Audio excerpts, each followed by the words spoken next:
Howdy y'all, welcome back. Recently I was watching a video about Mexico City, nothing historical, but mentioned in that video was the extreme elevation of that capital city. Interested, I began to dive into the highest situated major cities around the world, and as far as elevation goes, the highest capital is La Paz, Bolivia. Little did I know the rabbit hole that I was about to enter. La Paz, sitting at an elevation of 11,975 feet above sea level, was officially founded in 1548 by Spanish conquistadors at the indigenous site of Laja, which today sits roughly 15 miles away from center city La Paz. Laja, according to recorded myth, was constructed from the original stones of Tiwanaku. Tiwanaku is one of the largest and most important ancient archaeological sites in all of South America. Tiwanaku is situated roughly on the edge of Lake Titicaca, 40 miles from the capital city of La Paz. Currently, over 1.5 square miles have been excavated, with even more still hidden below the surface. Tiwanaku is at an even higher elevation than La Paz, sitting at 12,500 feet above sea level, and the site includes megalithic blocks, a massive earth mound, and monumental structures, the most infamous being the Gate of the Sun. The Gate of the Sun is a gigantic stone archway said to be carved by hand from a single megalithic block at some point between the year 500 and the year 850. Its dimensions are roughly 10 feet by 13 feet with an estimated weight of over 10 tons. The single archway was most likely carved in place, however, evidence suggests it was also transported multiple times. When it was rediscovered by European explorers in the mid-1800s, it was found partially buried, leaned over, and cracked. Theories abound regarding the purpose of the Gate of the Sun, including the gate serving as a celestial calendar aligned with the stars of the sun, or possibly as a victory archway, indicating to some historians, such as Edmund Kiss and Arthur Pazansky, that the Inca had pre-Columbian contact with Nordic, Phoenician, or possibly Polynesian seafaring people. The entire site of Tiwanaku was formally described in 1549, 1 year after the founding of La Paz. It was known to the Inca as the stone at the center of the world, and described to have magnetic or healing waters.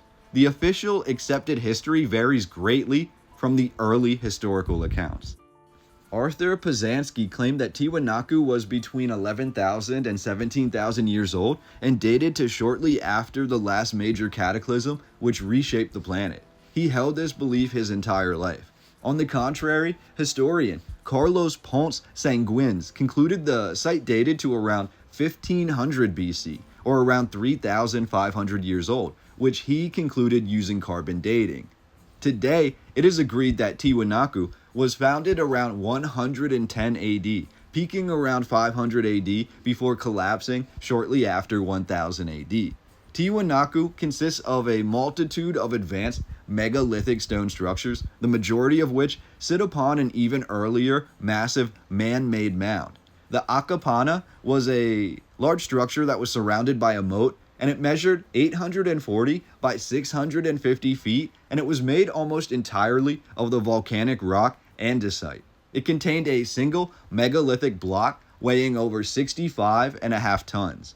The Acapana had a sunken court as well, with staircases that led deep inside of the mound.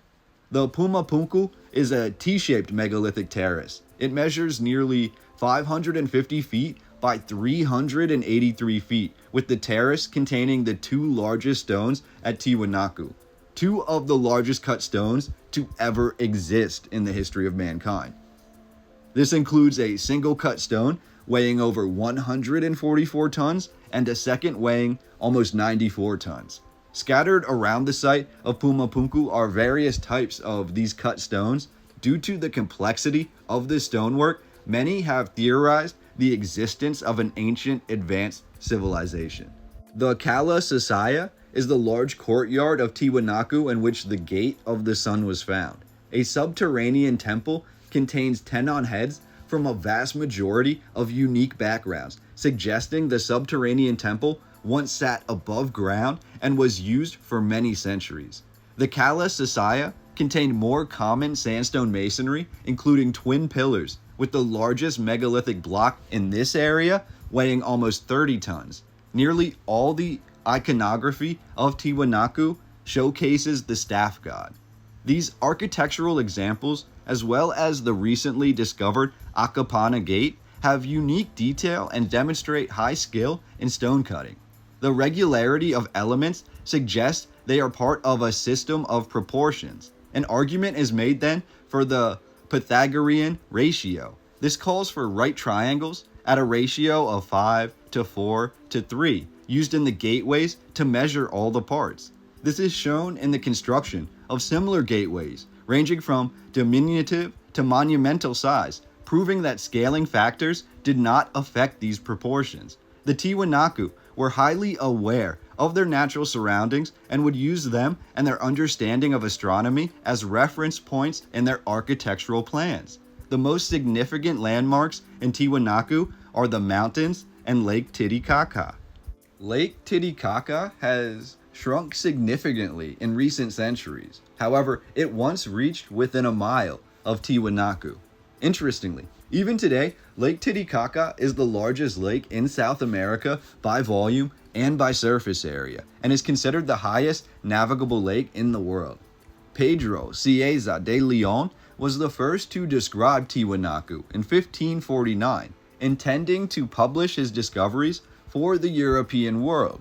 He returned to Spain in 1551 intending to do so. However, he passed away the following year before a majority of his writing could be published. His description of the discovery of Peru and what he saw in the landscape was considered to be his life's work, but for centuries it was also considered to be lost. Then, in roughly the 1970s, Pedro Cieza de Leon's unpublished work mysteriously turned up in the archives of the Vatican Library. Some of it has been translated and published. Now, you may ask, what happened to the Inca Empire, and how does that relate to this overarching narrative? The Inca Empire, known commonly as the Realm of the Four Parts by its citizens, was the largest pre-Columbian civilization in the Americas, totaling roughly the same size as the 13 colonies of America in 1776. It was situated in the Peruvian highlands along the Andes Mountains and came to contain a majority of that landscape. Currently, we're told the Inca Empire did not have use of common things such as the wheel, draft animals, iron or steel, or even a writing system. However, the Inca Empire was still able to create monumental architecture, including cut stones larger than most things found in the Old World, an extensive road system which interconnected all corners of the Inca Empire, and the use of finely woven textiles and knotted strings for record keeping. The Inca Empire functioned almost entirely without money or banking. Instead, exchanges were based off of reciprocity, with the great ruler being responsible for providing his subjects the materials they needed to complete their daily tasks. The Inca King of Kings, their leader, was known as Sapa Inca, meaning son of the sun or the final sun. While the Inca were a culmination of thousands of years of Andean tribes in the area, the Inca ascended from a relatively small tribe originating in the city of Cusco. According to oral legend, around the year 1200, there stood 3 caves, out of which the Inca arose. From the side caves arose the tribes of the common folk, who would become the Inca, but from the center rose 8 individuals, 4 male and 4 female, said to be blessed by the sun god as his direct descendants who were to lead the Inca people. Of the 4 men, there were Ayer Manco, who carried a magic staff of solid gold, which was said to lead the people of the Inca to where they should travel on earth. There was also Ayar Kachi, and in the travels of the gold staff and the Inca people, Kachi was said to have grown weary, and he claimed that he would be a better leader. His tribe, or his group of the tribe, was said to have lured him to a cave with a sacred llama inside, and then they buried him inside. Another was Ayar Uko. He claimed that the Inca needed a watcher, and he climbed to the top of this great cave, which was said to be a great mound, to watch over the Inca people. However, here, he was said to have been turned to stone or petrified, becoming the Great Stone at the center of the earth, also known as the site of Tiwanaku. The last, Ayar Oka, found all of the violence to be abhorrent, and he left with his part of the tribe to become the Wandering Tribe. This left only Ayar Manco and his gold staff remaining, and his 4 sisters, who landed in Cuzco following the direction of the golden staff. Here, Ayar Manco became known as Manco Capac, the founder and the first leader of the Inca people. The Inca resided peacefully in Cuzco as a city-state until roughly 1438, when their leader at the time, Pacashuti, also known as the Earthshaker, the Sapa Inca, began a great expansion which would go on to conquer most of the Peruvian landscape. Interestingly, this was not the largest kingdom in South America at the time, with the Inca Empire encompassing over 1,000 kilometers or over 620 miles of coastline. When the Inca Empire was finally conquered by the Inca in roughly 1470, the Inca Empire reached its pinnacle as a power, while still being seemingly unknown to the majority of the world. What's interesting is this is only about 50 years before the Spanish would arrive to the New World, meaning for all the legends and myths that we have of the Inca, the proverbial Inca Empire only had unbridled control of the Andean region for about half a century. During this time, we're told Machu Picchu was constructed as a summertime home for Pacashuti. We're told Spanish conquistadors, led by Francisco Pizarro, began their expedition into the New World by reaching Panama. By the year 1526, Pizarro had reached the occupied Inca land. By 1529, Pizarro had gathered enough intel, possibly even bringing Inca gold and silver back to Spain, to convince the Queen of Spain to allow Pizarro to conquer these lands and then install himself as the first viceroy. The Spanish named the land New Castile, seemingly a reference to what was being found within. By 1532, Pizarro returned to the Inca land from Spain, calling it New Castile, and a war of succession broke out between the Spanish and the Inca. Fascinatingly, the Spanish at the time only had 168 men in the area. However, their armor and their weapons were made out of steel, and their cavalry and the men on horses were something the Inca had never engaged with before. The Inca only had stone, copper, bronze, and wooden tools, with alpaca or llama fiber-based armor, none of which had any effect on the Spanish steel. After the Spanish captured Piura, the Spanish sent a messenger, Hernando de Soto, to meet with Atahualpa, now the leader of over 80,000 Inca in the area. Outnumbered over 1,000 to 1, we're told the Spanish refused the Inca peace offering and instead demanded the Inca convert to Christianity and pledge loyalty to King Charles I of Spain. The Inca did not take this request seriously, and Atahualpa casually asked the Spanish to leave the Inca land. Within days, however, the Spanish launched their attack on the Inca, quickly capturing the Inca who simply could not or would not fight back, with many Inca said to have chosen not to engage in fighting at all. Atahualpa was captured, and realizing the seriousness of the situation, he offered to pay the Spanish for his release and enough gold to fill the room he was being held in, top to bottom, and enough silver to double that. The Spanish quickly accepted. However, when the Inca provided the Spanish with thousands of pounds of gold and silver for Atahualpa's release, the Spanish reneged on their agreement, keeping the gold and silver, but claiming Atahualpa was a violent criminal who could not be released. Elsewhere in the Inca kingdom, the Spanish captured one of Atahualpa's brothers and put him to death. This was then pinned on Atahualpa and used by the Spanish court as a reason to convict and subsequently execute him in 1533. Many of the subjects of the Inca Empire, however, according to common tradition, accepted the Spanish with open arms, seeing them as liberators from the harsh Inca leadership. The Spanish did little to change Inca culture at first, albeit besides making them accept Christianity, effectively allowing the Inca to continue to rule themselves until about 1569. Those who remained loyal to the Inca cause, stayed close to the first Inca city, Cuzco. Now let's bring this full circle. Many of the diseases which were said to have decimated the indigenous people of America did not actually arrive from Europe. I know, that sounds like a fabrication, but according to the current narrative, for example, smallpox, the outbreak, which greatly diminished the Inca, was said to have began in Colombia in South America up to 25 years before the Spanish settlers arrived to the New World. The vast Inca road system were said to have quickly spread these diseases throughout the Inca Empire and the New World, with this narrative seemingly implying that the Inca and many other indigenous people actually gave the diseases to the Europeans upon their arrival to the New World, and not vice versa like we were always taught growing up. This to me seems like plausible deniability. As our scientific abilities to date and determine the true nature of history advance, oftentimes this throws a wrench into the historical timeline, seemingly changing when and how certain events could have happened.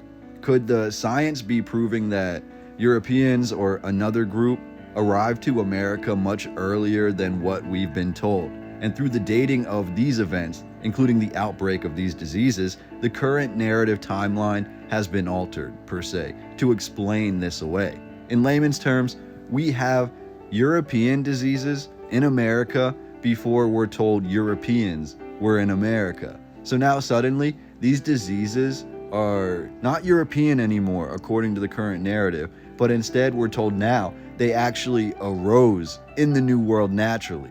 This is plausible deniability at its finest.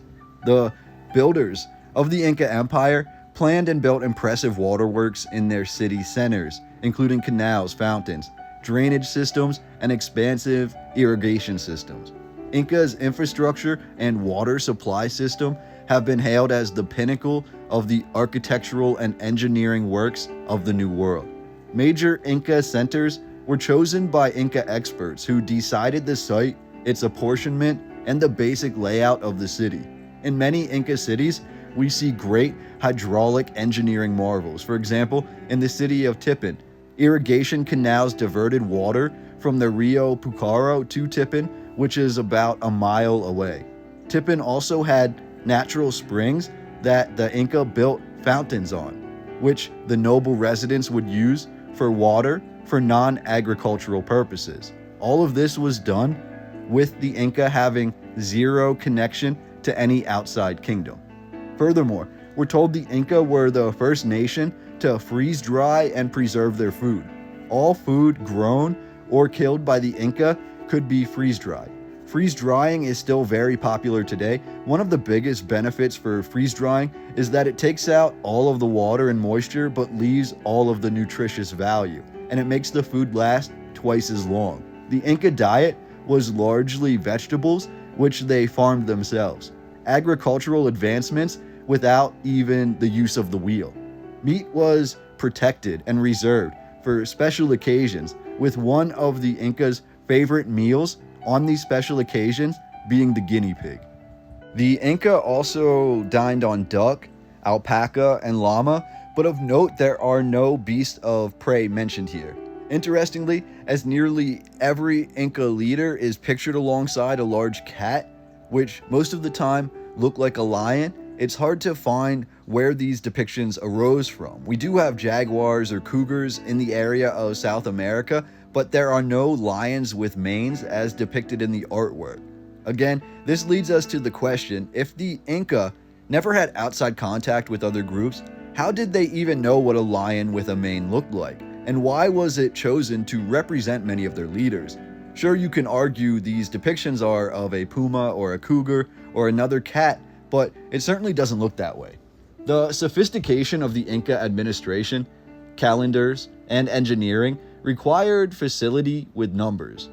Numerical information was stored in the knots of strings. This is how the Inca transferred information, although how they did this cannot be deduced today. Originally, it was thought that the quipu, or knotted strings, were used only as mnemonic devices or to record numerical data. Nowadays, however, it's been confirmed that quipus also recorded history and literature. However, translating this information is nearly impossible.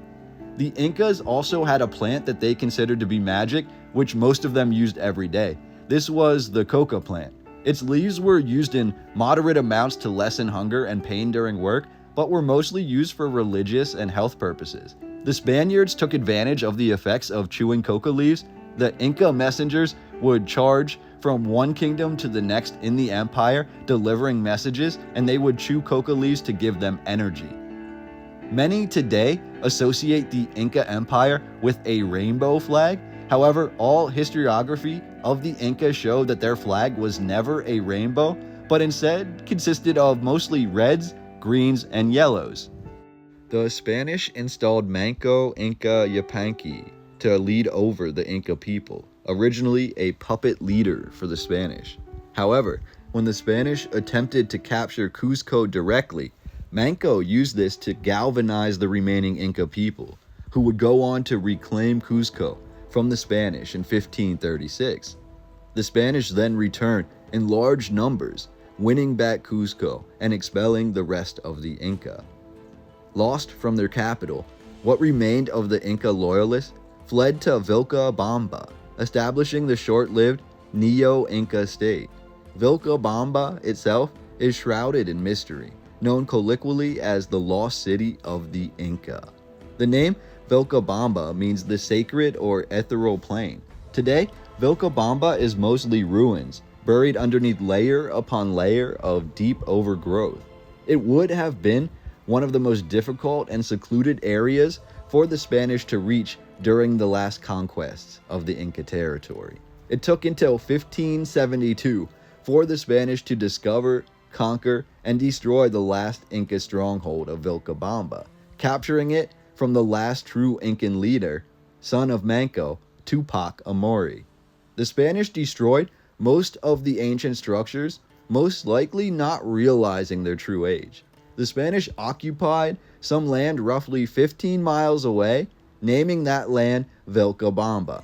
The small Spanish town continued throughout history, but by the 17th century, the Incan Vilcabamba, the original massive lost city, was completely forgotten.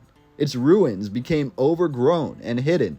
When later historians arrived in the year 1710, Vilcabamba was considered a myth, and many suggested that it never existed at all. This is when Juan Artes Diaz erroneously labeled Choqquequirao, some 40 miles to the south, as the lost Incan city. For nearly 2 centuries following this, Choqquequirao was labeled as the lost city. Then, in 1909, these claims were debunked using recently rediscovered 16th century Spanish writing. This again caused a clamoring to find the lost city of the Inca.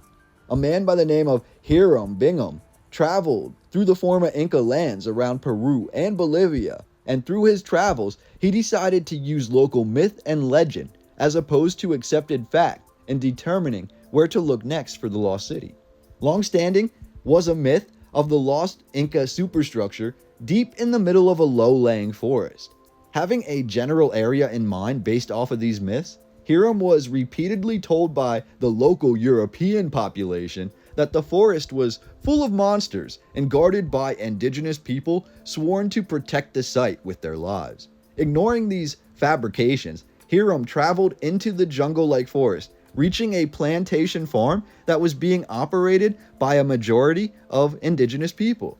He made mention of the ruins he was looking for, and the indigenous people not only pointed him in the right direction, they actually assisted him in cutting a path through the jungle towards the lost Inca masterpiece. However, what Hiram would find, and what he would erroneously label as the lost city, was actually Machu Picchu, another amazing and lost site of the Inca. From roughly 1911 through the 1970s, Machu Picchu was almost universally believed to be the lost city of the Inca, the site for the last battle of the Inca. Again, not a truth.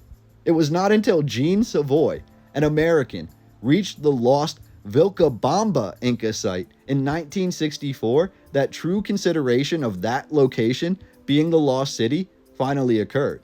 Upon excavations and a book published in limited fashion in 1970, it was finally generally agreed upon by scientists that they had been wrong for over 2 centuries prior, and that Vilcabamba was in fact the lost city and last bastion of the Inca Empire.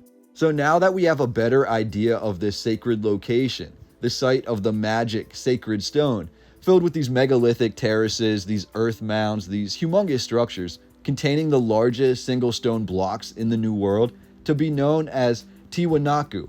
This was systematically torn apart, first by the warfare we discussed, and then seemingly to hide the history, with major pieces of the site being used to build locations like Laja, Bolivia.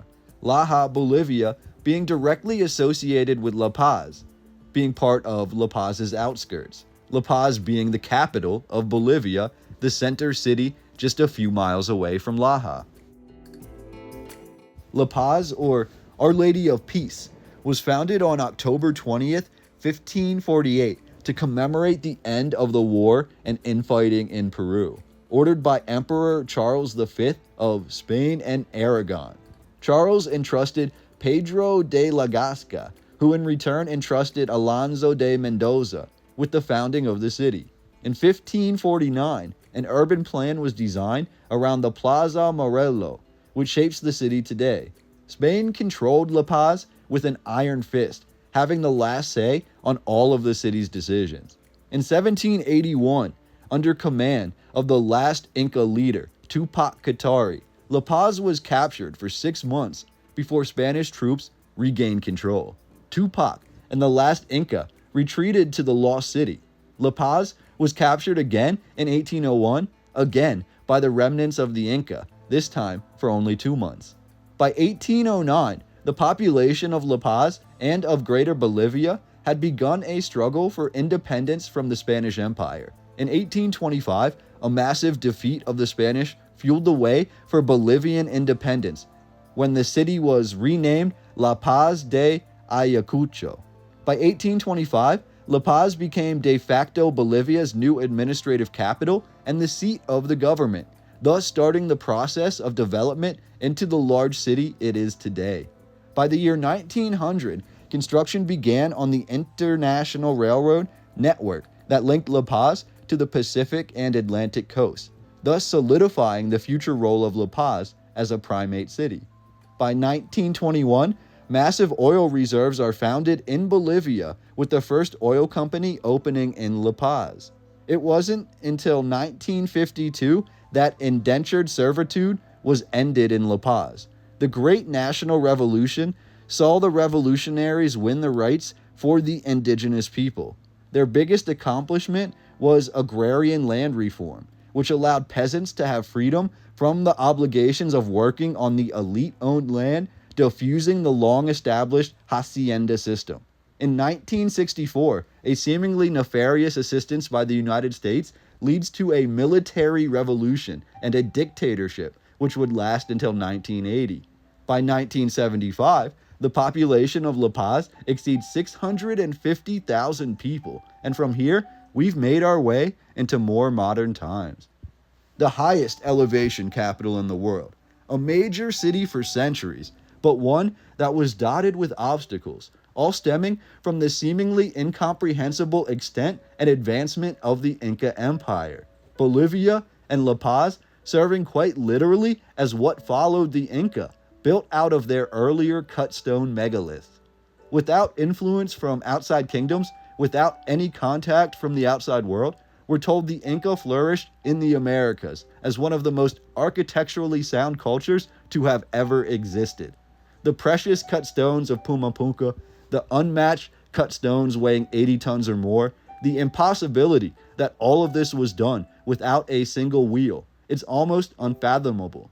And yet, this is the history we've been presented with, top to bottom, filled in with these details, names, explanations for how all of this occurred, and retroactive changes to the narrative which allow for us to never truly be able to answer the questions. Who were the Inca? What could have been found in their lifestyle, in their way of life, in their leaders? And finally, does La Paz, Bolivia, being one of the most interesting locations in the world, have infrastructure and architecture what can be tied back directly to the Inca Empire? I'd love to hear your thoughts and comments down below. Like, share, and subscribe if you're not already, and join me here for the next video as we look to break down more hidden and old world history. Cheers, y'all.